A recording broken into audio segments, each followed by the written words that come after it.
내 허무한 날을 사는 동안 내가 그 모든 일을 살펴보았더니 자기의 의로움에도 불구하고 멸망하는 의인이 있고 자기의 악행에도 불구하고 장수하는 악인이 있으니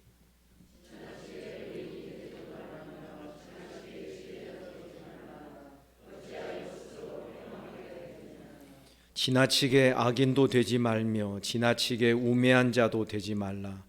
어찌하여 기한 전에 죽으려고 하느냐.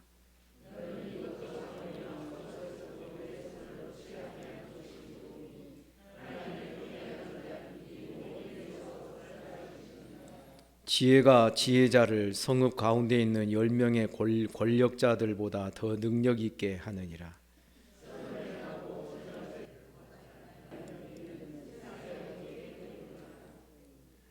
또한 사람들이 하는 모든 말에 내 마음을 두지 말라. 그리하면 네 종이 너를 저주하는 것을 듣지 아니하리라.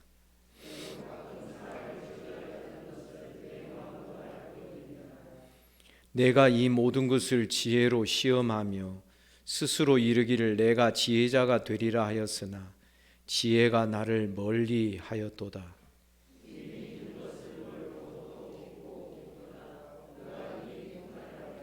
내가 돌이켜 전심으로 지혜와 명철을 살피고 연구하여 악한 것이 얼마나 어리석은 것이요 어리석은 것이 얼마나 미친 것인 줄을 알고자 하였더니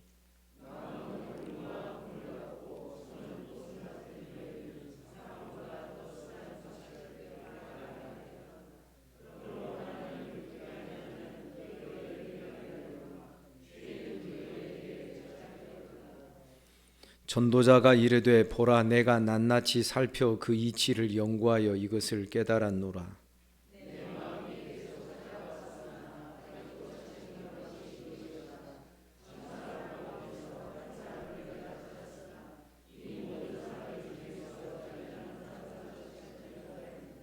다 같이 내가 깨달은 것은 오직 이것이라. 하나님은 사람은 정직하게 해줍니다. 사람이 많은 꾀들을 낸 것이라. 아멘.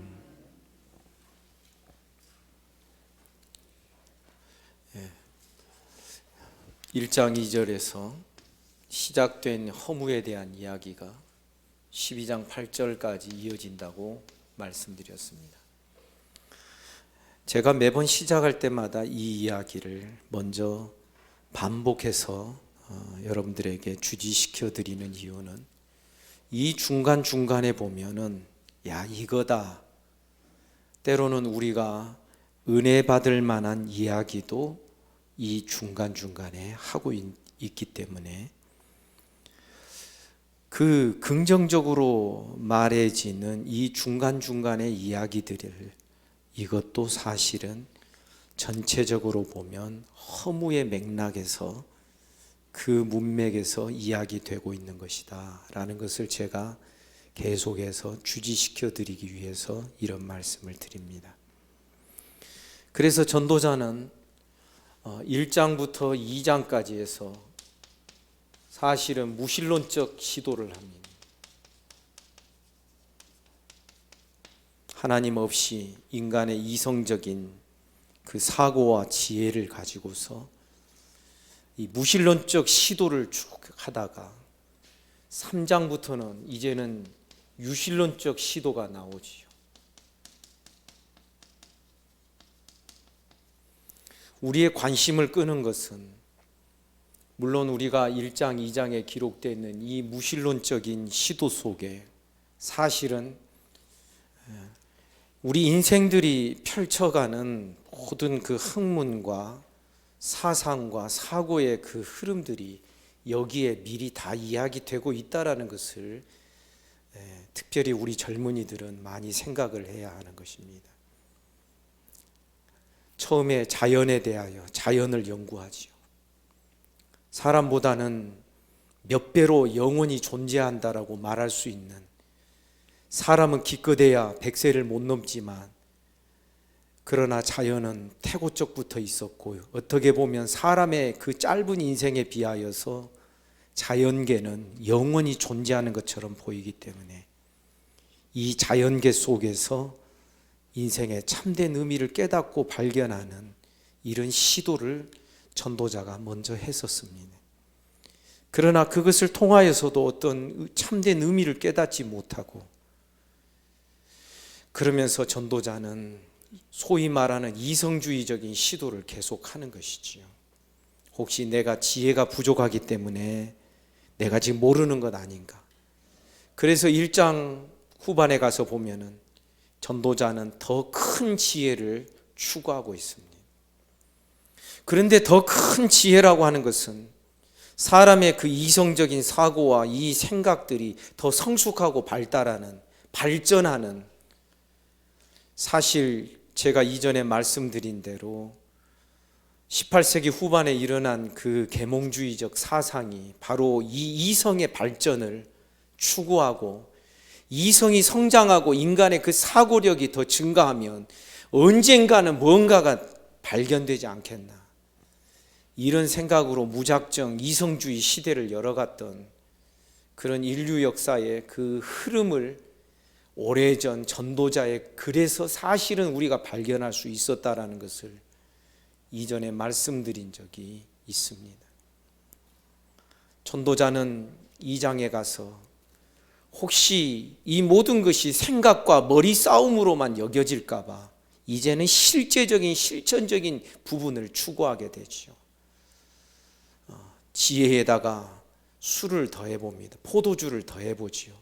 지혜에다가 쾌락도 더해보지요. 아내도 많이 둬보지요. 사업도 크게 해보지요. 종들도 많아지게, 포도원도 더 늘리고, 재물도 많이 늘려보지요. 왜냐하면 가난한 자의 지혜는 결국 볼멘 소리에 불과할 수도 있기 때문에 전도자는 이런 시도까지 계속 해봤던 것입니다. 그럼에도 불구하고 전도자는 어찌 살든지 죽음이 끝이구나, 죽음이 마지막이구나 하는 사실을 2장 하반부에서 고백을 하게 되는 것입니다. 그렇다면 지혜로 사는 자나 우매함으로 사는 자나 차이가 무엇인가? 결국은 이 죽음이라고 하는 이 일반의 똑같은 모든 이들을 평균케 하는 이 마지막 순간 앞에서 지혜로 살았든 우매한 자로 살았든 그것이 무슨 상관이 있겠는가? 그러면서 전도자는 죽음 애찬론자가 잠시 되어보기도 하는 것입니다. 그러다가 3장에 와서는 이제 하나님을 도입해서 생각을 합니다. 유실론적 탐구를 시작을 한 것이지요. 모든 천하 만사에 기한이 있고 때가 있고 아름다움이 있고, 때로는 품었던 것을 버릴 때가 있고, 때로는 버렸던 것을 다시 찾을 때가 있고, 범사에 때와 기한이 있는데, 그러나 여기에서도 전도자가 무엇을 말합니까? 이 때와 기한도 사람의 어떤 노력과 사람에게서 나는 것이 아니라 하나님에게서 나는 것이더라. 그러면서 하나님 앞에서 무능하고 뭔가 옴짝달싹도 할 수 없는 이 인생의 허무한 모습을 계속 그려가고 있는 것입니다.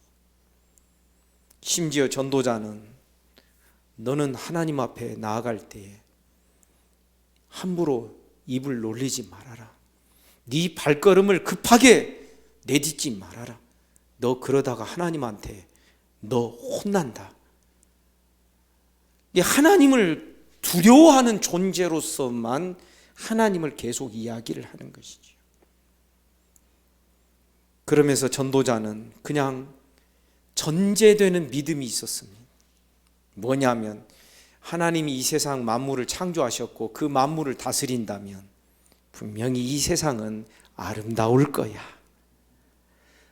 이러한 믿음을 가지고 유실론적 탐구를 시작해 들어가는데, 곳곳에서 하나님이 다스리시는 세상 속에 곳곳에서 인간의 한계를 느끼고 절벽에 부딪히게 되고, 또한 모순과 부조리의 현상들을 하나님 앞에서 이렇게 그것을 들추어내고 발견해내는 그런 모습들을 우리가 계속해서 지금 살피고 있는 것입니다. 그러면서도 여전히 하나님을 향하여서 고개를 쳐들 수 없는 우리 인생들임을 다시 한번 주지시켜 주는 것이죠. 7장 13절 지난주 본문 구절입니다. 하나님께서 행하시는 일을 보라. 하나님께서 굽게 하신 것을 누가 능히 곧게 하겠느냐. 하나님 앞에서 사람이 할 수 있는 일이 사실은 아무것도 없다라는 그런 식의 푸념 섞인 이야기를 하고 있는 것입니다. 하나님이 굽게 하신 것을 사람이 어떻게 그것을 곧게 펼 수 있겠는가? 그런데 미리 말씀드립니다. 성경에 보면 하나님께서 당신의 뜻을 돌이키시는 그런 표현이 나옵니다. 히스기야의 죽음, 네 이제 죽음을 준비하라. 히스기야가 굵은 베옷을 입고 옷을 찢으면서 회개하며 하나님 앞에 엎드리니까 하나님께서 그 생명을 연장해 주십니다. 때로는 하나님의 어떤 작정하심, 이런 것이 성경에 기록되어 있지만, 그러나 하나님께서 회개하는 자들을 하나님께서 은혜를 주시고 그 정하신 뜻을 돌이키시고, 때로는 아합과 이세벨 같은 사람이라 할지라도 여러분, 아합의 치세가 약 40년 동안 이어지게 됩니다. 우리 같았으면 이 아합은 1, 2년 내에 그냥 죽여야 마땅합니다.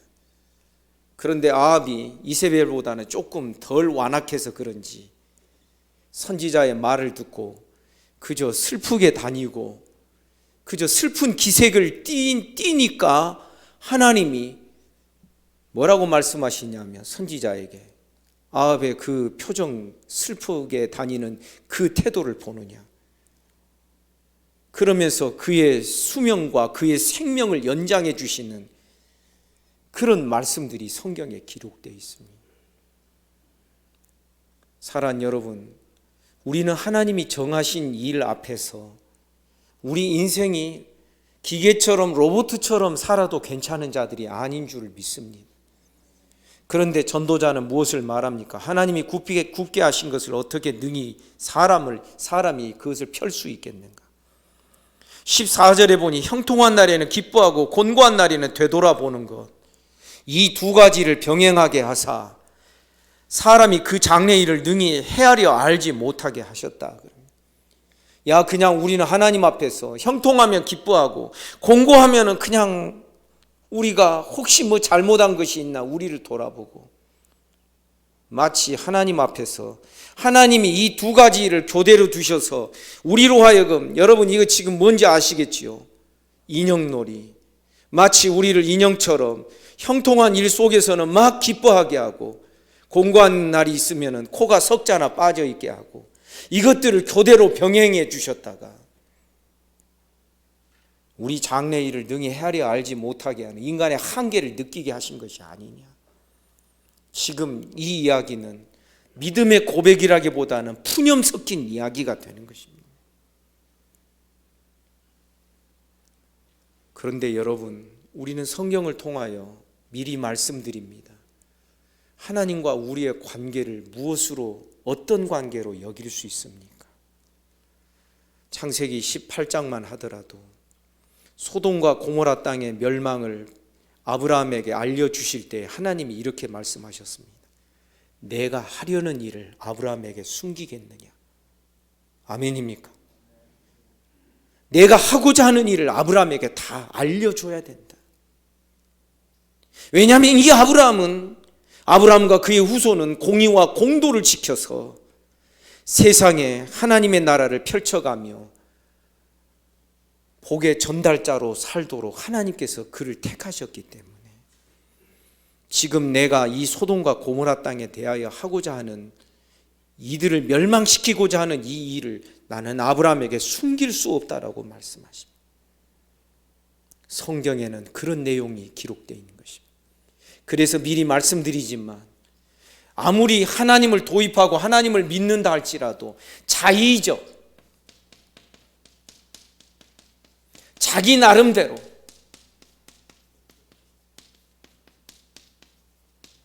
형성된 그런 신앙에서는 사실상 온전한 신앙의 모습을 우리가 볼 수 없다라고 하는 이런 결론에 도달하게 되는 것이죠.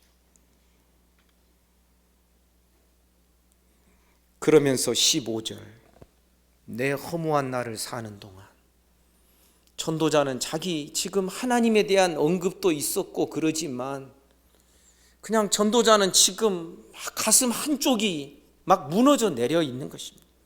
내 허무한 날을 사는 동안 내가 그 모든 일을 살펴보았더니 자기의 의로움에도 불구하고 멸망하는 의인이 있다. 자기의 악행에도 불구하고 장수하는 악인이 있으니, 이런 사실을 보니 이제 전도자는 매우 현실적인 처세술을 도입하려고 하는 것입니다. 자기 의로움에도 불구하고 멸망하는 의인이 있다. 자기 악함에도 불구하고 장수하고 잘 되는 악인이 있더라. 그러니까 우리 어떻게 해야 되나? 어느 한쪽에 치우치지 말고 적당하게 의인도 되고 적당하게 우매하고 악한 자도 되어서 중간 길을 걸어가자. 16절, 지나치게 의인이 되지도 말며 지나치게 지혜자도 되지 말라. 어찌하여 스스로 패망하게 하겠느냐. 17절, 지나치게 악인이 되지도 말며 지나치게 우매한 자도 되지 말라. 어찌하여 기한전에 죽으려고 하느냐. 누가 죽인다는 말입니까? 하나님이 죽이신다는 겁니다. 사랑하는 성도 여러분, 인간의 처세술은 옛날부터, 제가 유교에서 말하는 중용이 정확하게 그런 내용인지는 저도 사실은 자신은 없습니다만, 너무나도 깨끗한 물에는 거기에 물고기가 안 살아. 세상에 통용되는 이야기입니다. 적당하게 흐려야 거기에 물고기도 살고 그럴 수 있는 것이야. 여러분, 세상의 처세술을 이야기하는 방식이지 않습니까? 모난 돌이 정 맞는다더라. 너무 앞서지 마. 너무 앞장서지 마.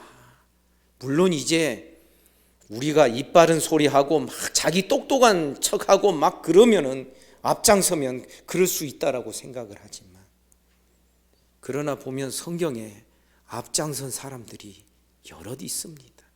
하나님은 그들을 칭찬하십니다. 여러분 믿습니까?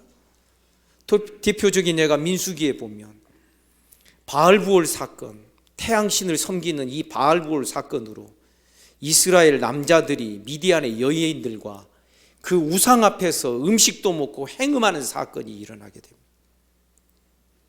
그날에 연병이 돌아서 하나님이 연병으로 이스라엘 치시니까 하루 만에 24,000명이 죽임을 당합니다. 그런데도 정신을 못 차리고 이스라엘의 어떤 족장 하나와 미디안 여인이 자기 장막까지 이 족장이 데리고 와가지고, 추장이 데리고 와서 행음을 합니다. 그 사실을 알고 엘르아살, 아론의 아들 엘르아살의 아들 비느하스가 창을 들고 그 장막 안에 들어가서 두 남녀를 관통해서 죽이게 됩니다.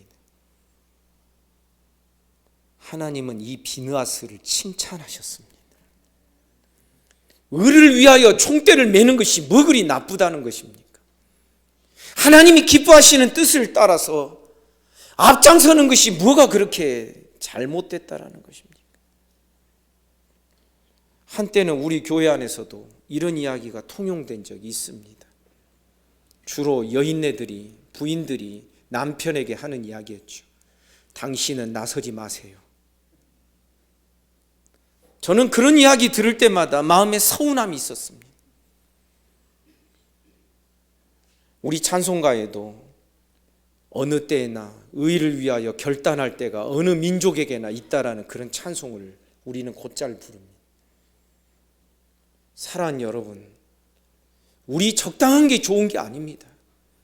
적당한 것이 좋다라고 생각되는 자기 나름대로의 이 신앙이 과연 성경적이냐 하는 것을 우리가 보아야 되는 것입니다.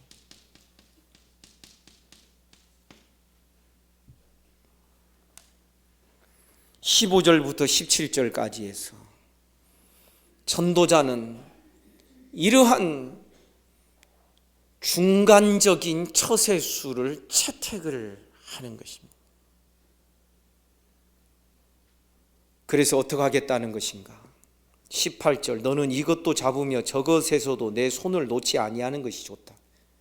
야, 어느 한쪽에 치우쳐 있다가 하나님이 혹시 악인들 편을 들어줄 때, 그들의 손을 들어줄 때에 곧바로 이렇게 옮겨가기가 어렵지 않느냐. 그런데 중간에 있으면은 하나님이 의인들을 칭찬하시는 시기가 되면 네가 곧바로 의인에게 붙을 수 있고, 혹은 악인들이 악을 행하였다 할지라도 장수하고 잘 되는 그런 시기를 하나님이 펼쳐 가신다며 너는 잽싸게 악인의 쪽에 붙을 수 있도록 이것도 저것도 네 손에서 놓지 않는 것이 좋다.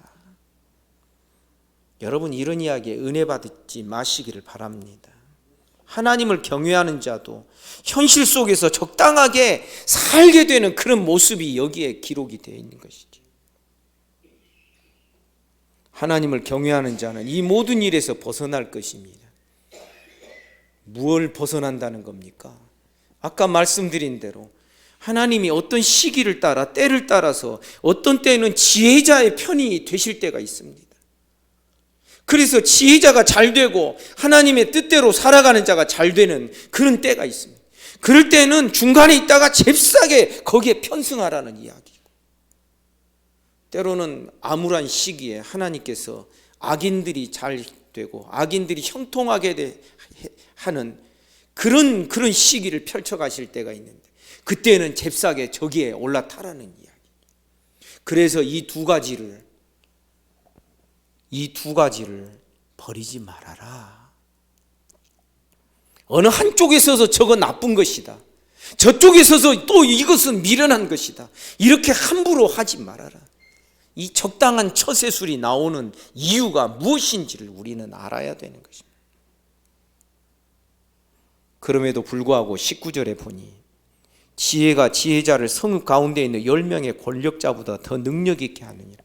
그래도 아무리 봐도 지혜의 유용성과 그 효능은 누가 뭐라고 해도 부인할 수 없는 것입니다.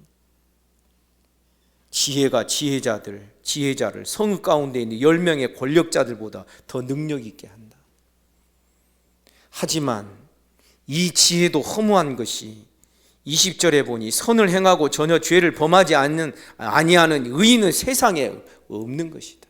우리 성경에는 없기 때문이다 하니까 막 원인처럼 생각하고 막 찾게 됩니다만은, 원문 성경에 보면 참으로 indeed 이렇게 돼 있어요. 참으로 선을 행하고 전혀 죄를 범하지 않은 의인은 세상에 없다. 아무리 지혜자로 산다 하지만은 그 지혜도 결국은 오염이 되어 있고 부패해져 있다라는 이야기. 그러니 21절, 또한 사람들이 하는 모든 말에 내 마음을 두지 말라. 그리하면 내 종이 너를 저주하는 것을 듣지도 아니할 것이다. 모든 말을 네 마음에 담고 모든 말에 신경을 쓰며 살 수 없다. 왜? 그 모든 말들이 다 옳은 것이 아닐 수 있기 때문에. 왜냐하면 20절이 그것을 뒷받침해 주지요. 선을 행하고 전혀 죄를 범하지 아니하는 의인은 세상에 없다. 100% 옳은 이야기 하는 사람이 없다라는. 그러니까 너에 대해서 누가, 네 종들이나 누가 저주하는 말을 한다 할지라도 그런 거 괴념치 말아라. 너도 사실은 22절 가끔 사람을 저주하였던 것을 네 마음도 알고 있지 않느냐. 이게 다 세상이다. 그러면서 23절, 내가 이 모든 것을 지혜로 시험하여 스스로 이르기를 내가 지혜자가 되리라 하였으나 지혜가 나를 멀리하였도다. 또 하나의 패단이 뭐냐면, 그래도 지혜가 유용하고 지혜가 좋으니까 내가 지혜자로 살아야 되겠다라고 그렇게 결심을 하고 지혜를 가까이 하고 지혜를 구하고 있지만, 그러나 그 지혜도 내 마음대로 할 수 있는 것이 아니더라. 24절 이미 있는 것은 멀고 또 깊고 깊도다. 누가 능히 통달할 수 있겠는가? 누가 이 지혜를 통달할 수 있고 다 끝까지 알 수 있는 자가 어디 있겠는가? 그러나 성도 여러분, 미리 말씀드립니다. 우리는 이 지혜의 근본을 알고 있는 자들인 줄을 믿습니다. 여호와를 경외하는 것이 모든 지혜와 지식의 근본이니라. 근본이라는 이 원어의 뜻이 뭐냐면 그 모든 것의 첫째가 되고 머리가 된다는 것입니다. 그래서 그런 이야기 하지요. 공부 중에, 학문 중에 가장 어렵고 높은 수준의 학문이 신학입니다. 그러지만 사실은 저는 거기에 동의하지 않습니다. 일반 자연과학도 여러분 하나님이 내신 그 자연계를 연구하는 그 수준의 그 학문은 신학 못지않게 깊고 오묘하다고 저는 믿어 의심치 않습니다. 어쨌든 여기에 보면은 지혜가 나를 멀리하였도다 하는 이 표현은 어떤 사람에게나 가능하냐면 이런 거죠. 신앙생활하고 하나님을 인정하지만은 자기 자의적으로 형성된 신앙, 자기 나름대로 만들어진 신앙의 체계 속에서 살아가는 자들, 이런 사람은 이제 곧 나옵니다만 자기 마음과 자기 생각에 붙들려 있습니다. 그러나 여러분, 하나님의 말씀은 완전하여, 아멘입니까? 우리 영혼을 소성케 하며 하나님의 말씀은 순결하여 우리의 눈을 밝게 하는도다. 하나님의 말씀은 우둔한 자를 지혜롭게 하는도다. 아멘입니까? 그래서 우리 깨달아야 됩니다. 신앙생활을 하더라도 자기 나름대로의 방식대로 신앙생활하는 것과 성경을 따라서 말씀이 가는 곳까지 가고, 아멘, 말씀이 멈추는 곳에서 멈추고 하나님의 말씀으로 내가 낱낱이 분석되는 것을 좋아하고 이 말씀 중심의 신앙으로 형성되어 가는 자들은 우리는 허무할 수가 없는 것입니다. 그러니 우리의 관심을 끄는 게 뭔지 여러분 아시겠죠? 신앙이 없는 거 아니에요. 하나님 인정해요. 하나님이 때를 따라 아름답게 하신다고, 하나님이 그 모든 때와 기한도 다 정하여 내신다라고 인정을 해요. 그러나 여전히 하나님을 바라보고 하나님을 연구하고 탐구하는 중심점이 자기예요. 이런 자는 지혜와 거리가 멀게 돼요. 다시 말씀드리지만 누가복음 9장 23절, 아무든지 나를 따라오려거든 자기를 부인하고 예수께서 그냥 쉽게 평범하게 그냥 말씀하신 것 같으나, 그러나 성경 전체를 놓고서 볼 때에 이 전도서에서 전도자가 도달했던 이 허무함을 아는 자들은 자기 부인이 자기 중심적이 되어서는 안 된다는 이것이 얼마나 중요한 것인지, 얼마나 우리 신앙의 결정적인 요소가 되는지, 그것을 우리는 금방 깨달을 수 있는 거예요. 제가 만일 신학교 졸업할 때 이 사실을 깨달았다면 저는 이 내용으로 논문을 한번 썼을 것 같아요. 그러면 얼마나 재밌었을까 생각을 하는데, 지금 설교 시간에 말을 하는 것도 전 너무나도 재미가 있어요. 재미가. 모든 싫음이 다 잊어버려지고, 이 또한 즐겁지 아니하던가. 사랑하는 여러분, 24절에서 이미 있는 것은 멀고 또 깊고 깊도다. 누가 능히 통달하랴. 저는 이 24절 말씀에서 증거구절, 참고구절을 대라면 이 고린도전서 1장 21절을 여기다가 끼워 넣고 싶어요. 사람이 자기 지혜로 하나님을 알 수 없다. 고린도전서 1장 21절 말씀에 사람이 자기 지혜로는 하나님의 세계를 통달할 수가 없는 거예요. 그래서 하나님이 전도에 미련한 방식으로 하나님이 전도하시는 게 뭐예요? 독생자 예수 그리스도를 사람의 모양으로 입히셔가지고 오게 하셨고 사람에게 하나님을 보여주신 거, 보내주신 거예요. 이게 전도의 하나님의 전도 방식이었어요. 하나님의 전도에 미련한 것으로 사람들을 구원하는 것을 기뻐하셨도다. 사람이 자기 지혜로, 아시죠? 지난 주일에 제가 그렸던 화살표, 사람이 자기 지혜로 하나님을 추구하고 뭔가 자기 지혜로 사람으로부터 출발해서 무슨 진리를 깨달아 가려고 하는 이 모든 시도는 참에 도달할 수 없다. 그래서 하나님께서 전도에 미련한 방식으로, 이제는 화살표가 이 방향이지요. 하나님이 사람을 향하여서 내려오시고 하나님이 사람을 향하여 전도하신 거예요. 이 방식만이 참된 지혜와 참 진리가 사람에게 알려질 수 있다라는 것입니다. 여러분, 사실 이 그림은 제가 만들어낸 게 아니에요. 웨스트민스터 신학교에, 미국에 조직 신학이면서 변증학 교수인 코넬리우스 벤틸이라는 분이 있어요. 그분은 이런 도식으로 설명을 다 해버려요. 이 그림을 처음 대하였을 때 저는 온 세상의 근본이 다 보여지는 듯한 느낌을 받았어요. 지금 사람들의 모든 추구가 다 이 방향이잖아요. 사람으로부터 출발을 했잖아요.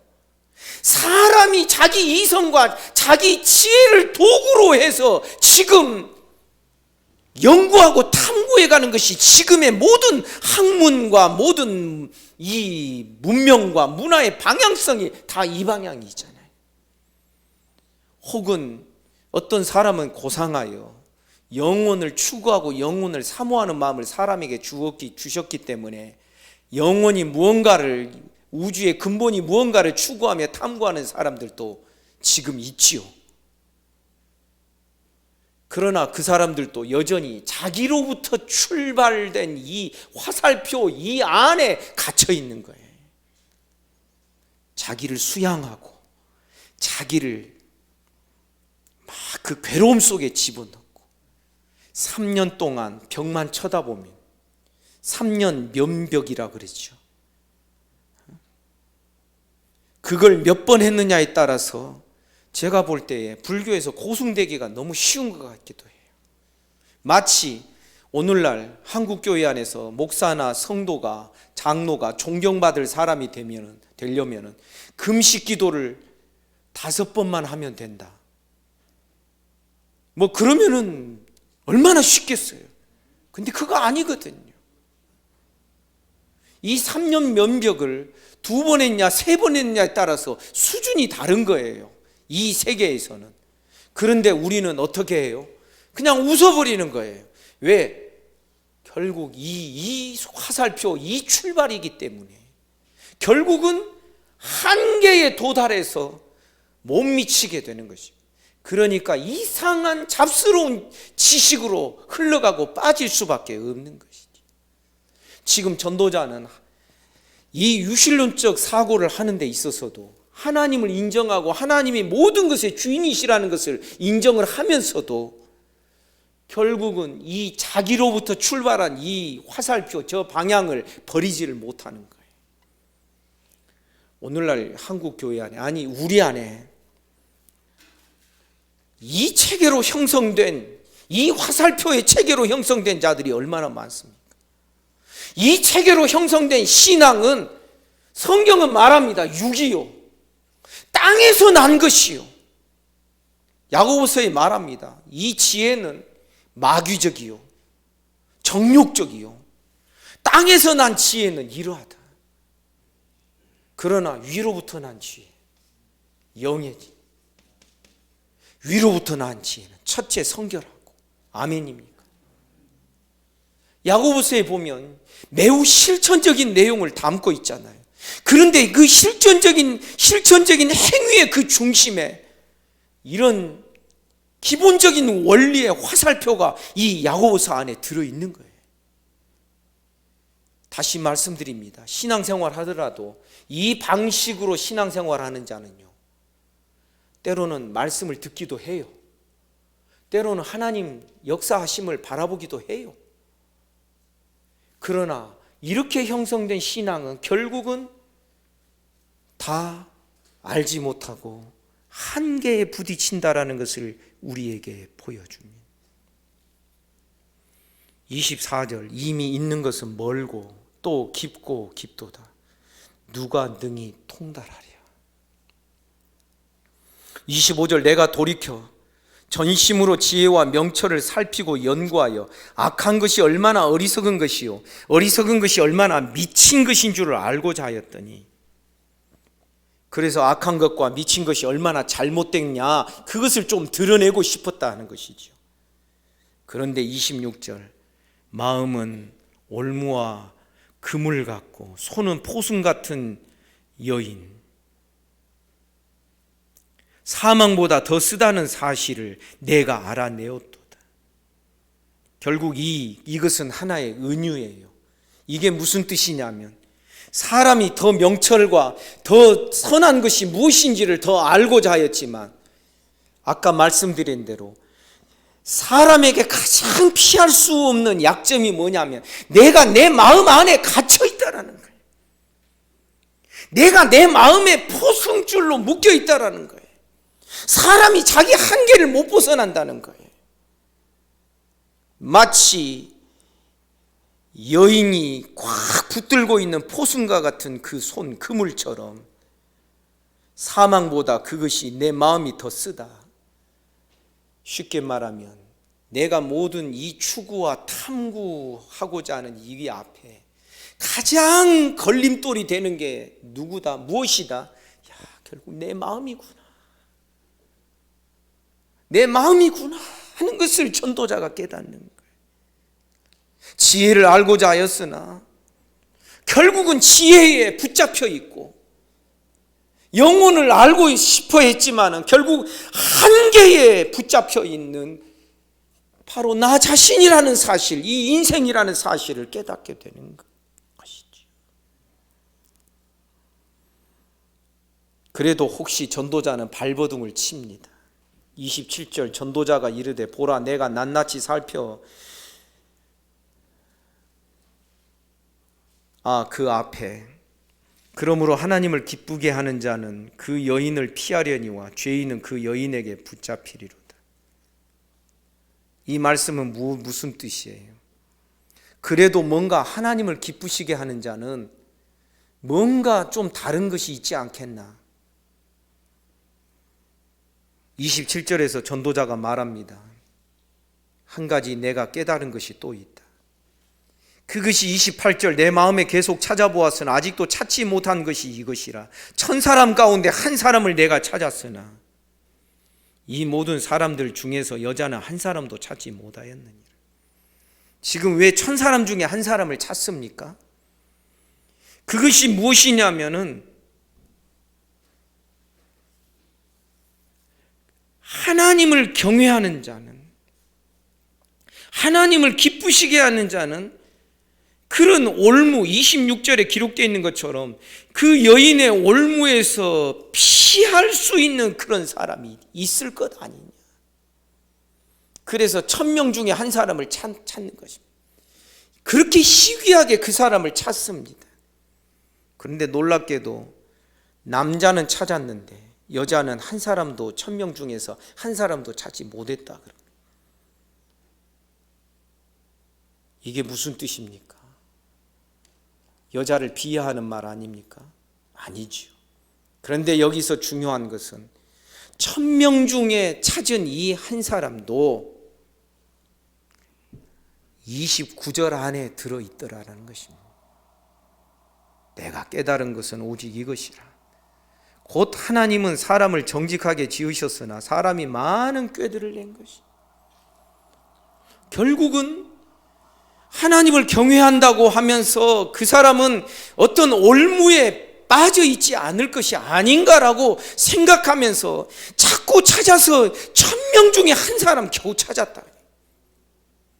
그런데 이 사람도 결국은 어떤 한계 속에 붙잡혀 있는 사람인가? 그 사람도 역시 자기 꾀에 붙들려 있는 사람이더라. 그러니까 사람 중에는 소망이 없더라. 사람 중에 아무리 지혜자가 있는가 찾아보아도 진짜 지혜자는 없더라. 어설픈 설익은 지혜자가 있어서 어떤 때는 지혜가 있는 것 같지만은, 그러나 그 지혜자도 결국은 부패하여져서 자기 꾀를 따라서 살고 자기 이익을 따라서 살고 결국 그렇게 되더라.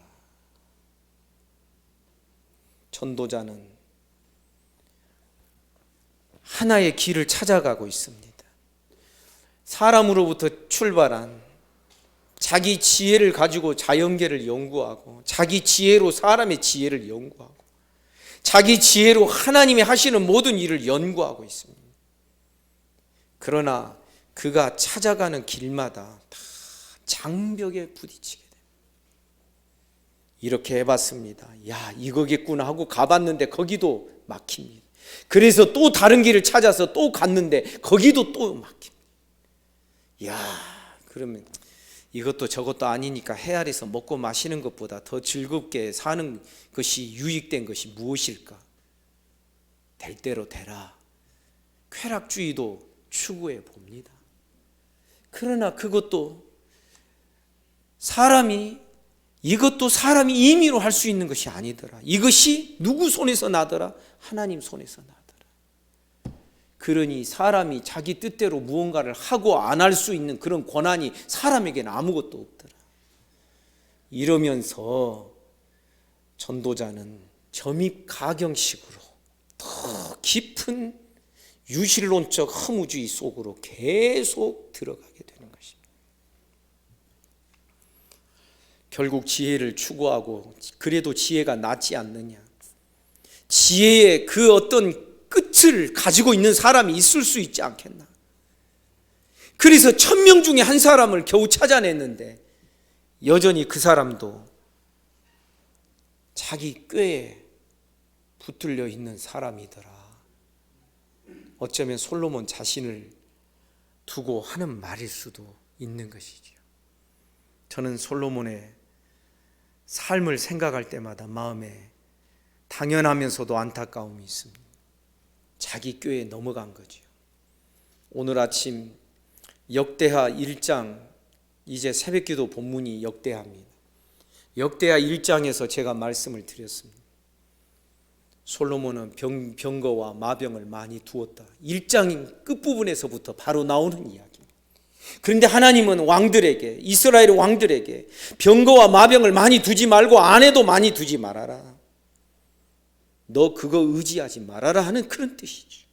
오직 이 율법책을 등사하여 그 율법책을 네 옆에 두고 하나님이 너를 왕으로 세우신 것을 기억하고, 진정한 왕은 네가 아니라 하나님이신 것을 네가 기억을 하고, 하나님의 통치하시는 것처럼 하나님의 나라인 이스라엘을, 구약교회를 다스려가라.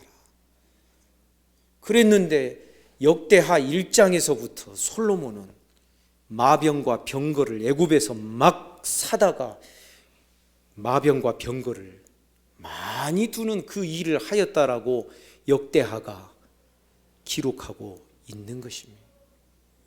여러분, 사람이 똑똑하면 자기 꾀에 넘어갑니다. 그래서 성도 여러분, 우리는 다시 복음의 경계선을 깨닫게 됩니다.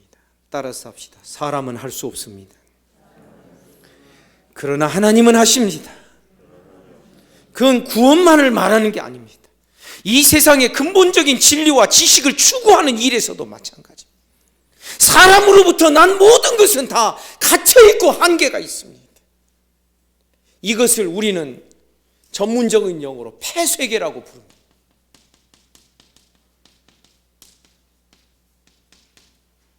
클로즈되어 있다는 것입니다. 사람이 아무리 똑똑하고 지혜가 많아도 결국은 자기 지혜와 명철 안에 갇혀 있는 것입니다. 이걸 뭐라고 그러죠? 우물 안에 개구리. 사람마다 어떤 사람은 우물을 좀 크게 판 사람이 있을 수 있습니다. 막 공부도 많이 하고 막 그런 사람 좋아요. 우물을 크게 팠다고 우리가 쳐줍시다. 어떤 사람은 우물을 굉장히 작게 파고 있습니다. 크게 판들 작게 판들 자기가 판 우물 안에 갇혀 있는 것은 똑같은 형국 아니겠습니까? 오늘 이야기가 그런 이야기인 것입니다. 24절 이미 있는 것은 멀고 또 깊고 깊도다 누가 능히 통달하랴. 그러면서 26절에서 마음에 의하여서 자기 마음에 결국은 이 지혜가 자기 지혜에 붙잡혀 있고 내 마음이 내 마음에 붙들려 있는 이런 형국을 이런 모습을 전도자가 말하는 것입니다. 그러니 성도 여러분, 우리는 하나님을 믿더라도 어떻게 믿어야 하겠습니까? 우리로부터 출발해온 이 방식대로 믿는 것이 아니라 하나님으로부터 우리를 향하여 우리에게로 주어진 이 방식대로 하나님을 믿고 하나님의 뜻을 깨달아가는 우리 모두가 되기를 주님의 이름으로 축복합니다. 이것이 전도서의 결론을 이루는 것입니다. 12장 13절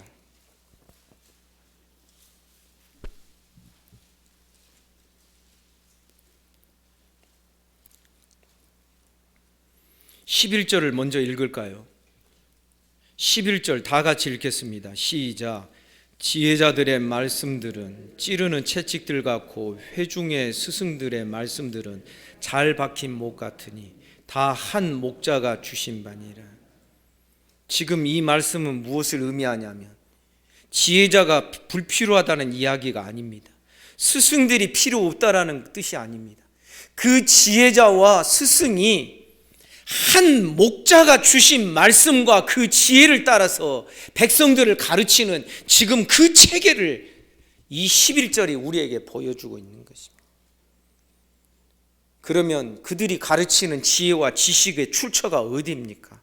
한 목자로부터 출발해서 온 것입니다. 그리고 13절 이 일의 결국을 다 들었으니 하나님을 경외하고 그의 명령들을 지킬지어다. 이것이 모든 사람의 본분이니라. 그의 명령, 토라라 그랬습니다. 율법이라 그랬습니다. 말씀입니다. 계시의 말씀입니다.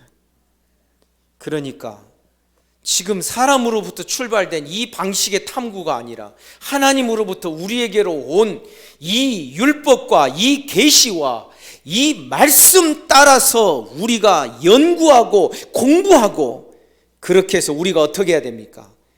말씀이 가는 곳까지 가고 말씀이 빚어가시는 대로 내가 빚어지기를 바랍니다.